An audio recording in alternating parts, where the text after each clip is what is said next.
Despite the hurdles facing the Senate tax plan, only one Republican voted against itSens. Rob Portman, Orrin Hatch, Scott and Pat Toomey lobbied hard for the bill. It's something that seemed up in the air less than 24 hours before the vote, unlikely just a few months ago, and completely unfathomable despite bold claims to the contrary midway through President Donald Trump's first year in office. Yet the Republican-controlled U.S. Senate, by a vote of 5,149, early Saturday morning passed a historic overhaul of the U.S. tax code, clearing what has long been considered the largest and most Byzantine hurdle in an effort that hasn't been completed in more than 31 years. We have an opportunity now to make America more competitive, and to keep jobs from being shipped offshore and provide substantial relief to the middle class, McConnell told reporters after the vote. At the end, there was not a single Democrat who thought this was a good idea, and so we're going to take this message to the American people a year from now. Trump had a jubilant note Saturday morning, thanking Republican lawmakers on Twitter for their work on the bill.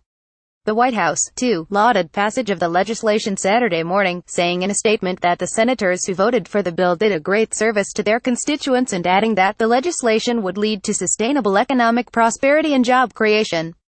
We have a once-in-a-lifetime opportunity to reclaim America's great destiny, the statement read, adding that the administration looked forward to enacting the legislation by year's end. The legislative product, something that will touch every facet of American life, every U.S. business and every individual in the country, came from a year of cloistered meetings. It was driven by GOP goals of significant cuts and benefits to corporate entities designed to turbocharge economic growth, with significantly less benefit to the individuals who have been at the heart of the Republican pitch for the plan itself. It was created without the inclusion of Democrats, and it came on the heels of a devastating failure on what has been the Republican Party's top legislative priority for more than 7 years, the repeal of Obamacare. Just hours before the bill was voted on, aides were still writing the bill. When the final bill emerged, notes were still handwritten and scribbled in the margins. Yet, McConnell lost just one Republican vote, something even senior GOP members would deem almost inconceivable just a few weeks ago. After rushing the bill through a release and a markup, GOP leaders also survived a late, and completely unexpected, scare that nearly stalled a tax bill on the brink of passage. The bill is now expected to go to conference committee with House.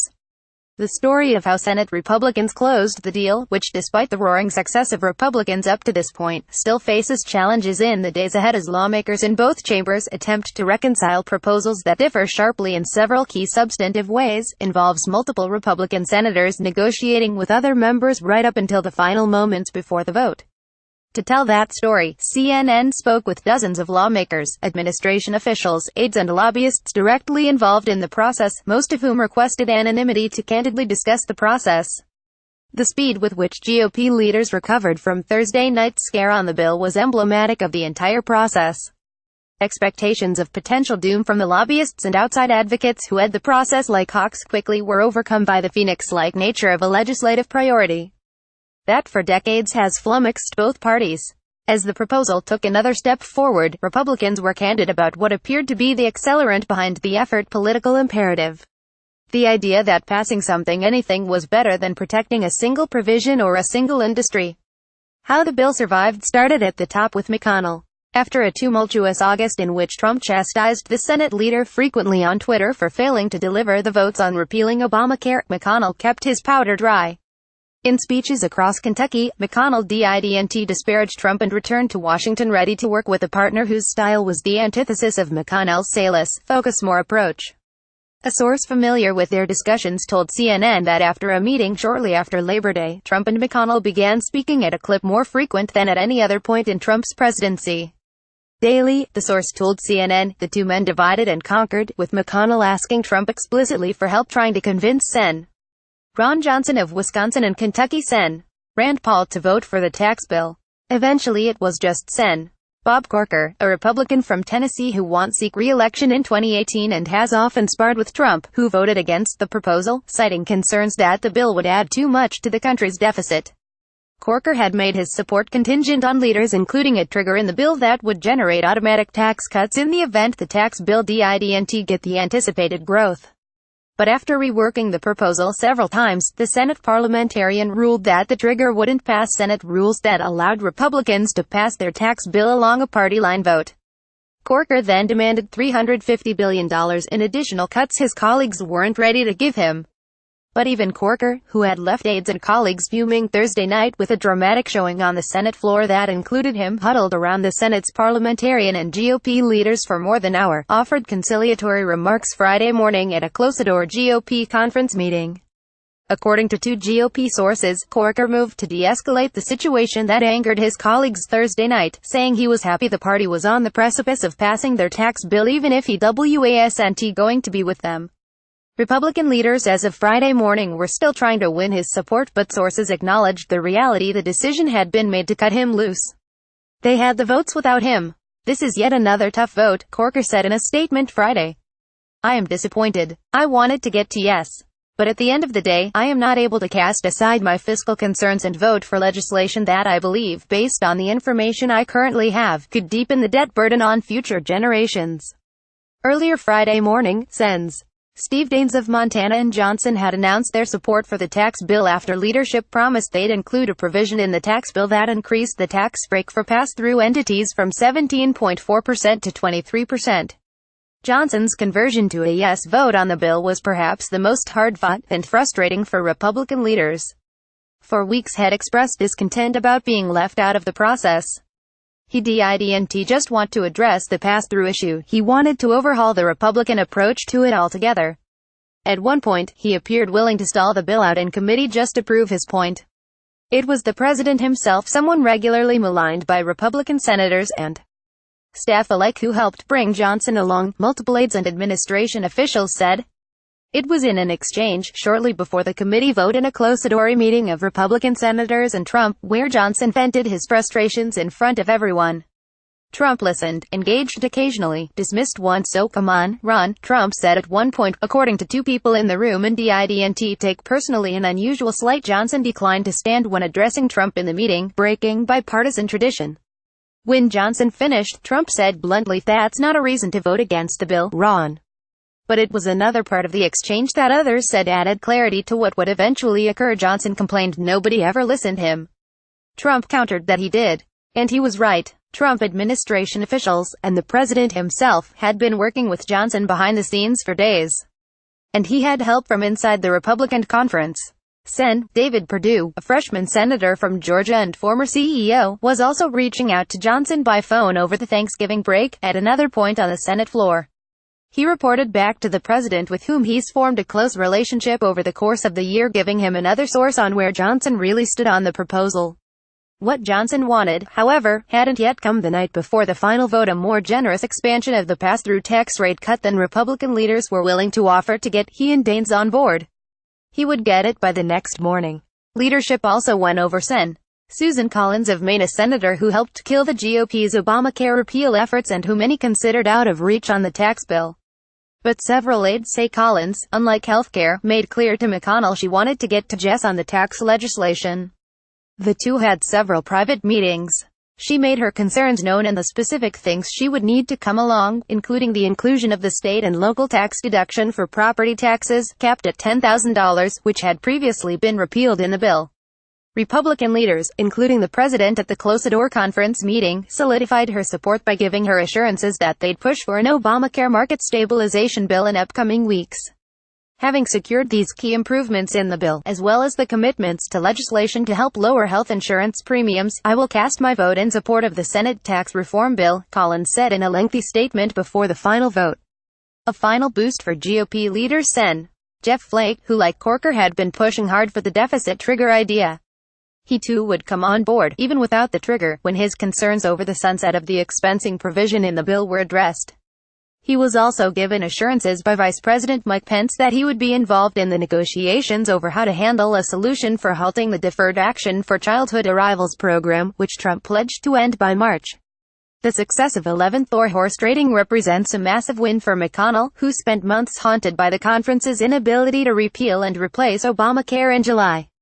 After 11 months, Senate Republicans finally delivered on a core election promise. For their part, Senate Democrats were unified in their opposition and their disdain for the proposal. They took to the floor, member after member, for 3 days, attacking the proposal for being too weighted toward corporate interests, fiscally irresponsible, and produced through a process that was equal parts scattershot and secretive. Sen. Richard Durbin, an Illinois Democrat, waved a page of a draft version of the proposal with handwritten changes to in the margins at one point to demonstrate what he attacked as a haphazard process. Others seized on the bill's $1.5 trillion price tag and the lack of any nonpartisan analysis that said the growth created by the proposal could cover that cost, as Republicans had pledged. My Republican friends will ultimately pay the consequences for this bill in 2018 and beyond. The Republican Party will never again be the party of tax cuts for the middle class, Sen. Chuck Schumer, the Senate Minority Leader, said on the Senate floor Friday evening. The victory on tax reform also represented a first step on dismantling Obamacare as well. On Friday, Senate Republicans managed to not only pass a tax reform bill, but also to deliver a first and crucial blow to the Affordable Care Act. The tax bill repealed the individual mandate, a provision that required individuals to purchase health care or face a fine, something that just 4 months proved too complicated for the conference. In a way, including the provision which was the ultimate gamble for a conference that failed repeatedly to repeal it just months before represented a double win for the party. Finally, Republican senators have done what their House colleagues and even their donors feared they couldn't. They've finally passed a cornerstone piece of legislation. While Republicans had worked on various proposals to overhaul the tax code for decades, Republican senators began strategizing their latest attempt to reform the tax code not long after Trump stunned the country and won the White House. Republicans had a president ready and willing to sign a bill if they could manage to send him one. According to a source familiar with the tax negotiations, as far back as December 2016, a small group of Republican senators, all on the Senate Finance Committee and guided by Chairman Orrin Hatch and his staff, began hashing out the Senate's course. The group included Sen's Rob Portman, formerly the director of the Office of Management and Budget, Sen. John Thune, a member of the GOP leadership, Pat Toomey, a fiscal conservative and a member of the Senate's Budget Committee, and Sen. Tim Scott, a rising conservative star in the party. Over the next several months, the senators held what the source said must have been hundreds of meetings as they sought to find a way forward not only among fellow senators but in cooperation with the House of Representatives and Trump, who lawmakers widely acknowledge was more engaged and interested in tax reform than he had been on health care. There's been an enormous amount of work done. The reason you see everybody looking so tired is because we are, said Sen. John Kennedy, a Louisiana Republican. They did a great job of keeping us apprised so we wouldn't be surprised. It was those 4 senators' knowledge about the bill that made the effort successful, senators said. The healthcare was sort of a committee of the whole and staff did most of the explaining, said Sen. Lamar Alexander. In this case, you had the senators themselves more directly involved in writing and explaining and defending the bill, and I think it's the principal reason why it succeeded. I think Sen. Toomey was born with a tax reform bill in his bassinet, and Sen. Portman probably was too, Alexander added as he walked onto a Senate elevator. Republican senators widely credit the 4 senators with bringing the bill to the finish line. Sen. James Lankford, a Oklahoma Republican who desperately wanted a trigger like Corker, said he met regularly with them and that unlike on healthcare, where no one had ownership over the process, colleagues knew exactly who they could go to with concerns.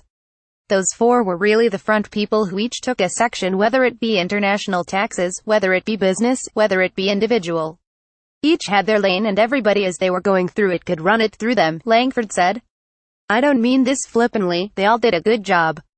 In the final days and hours of negotiations, sources familiar tell CNN, Portman played a critical role in helping his colleagues get comfortable with the bill. Just minutes before the Republican conference meeting Friday morning that would determine the fate of the bill, Portman could be seen standing outside the Strom-Thurmond room in the Capitol for 10 minutes with Collins and the Senate's Majority Whip John Cornyn. The source familiar with the negotiation said that, in the final 3 days, Portman met with Daines and Corker and dined for breakfast with Collins Wednesday, just 2 days before the crucial vote. In the end, Republicans filled the chamber, anticipating the final vote. They slapped backs and shook hands. McConnell winked and pointed at the Vice President Mike Pence, who presided over the vote, a sign of relief after months of searching for that one legislative achievement. Democrats one by one voted and left, a protest to the process they abhorred. In the end, their side of the chamber was empty and the vote tally was called 51-49, the clerk read. But in his news conference following the vote, McConnell dismissed Democrats' concerns, saying you complain about process when you're losing. CNN's Kristen Wilson, Ashley Killow and Ted Barrett contributed to this report.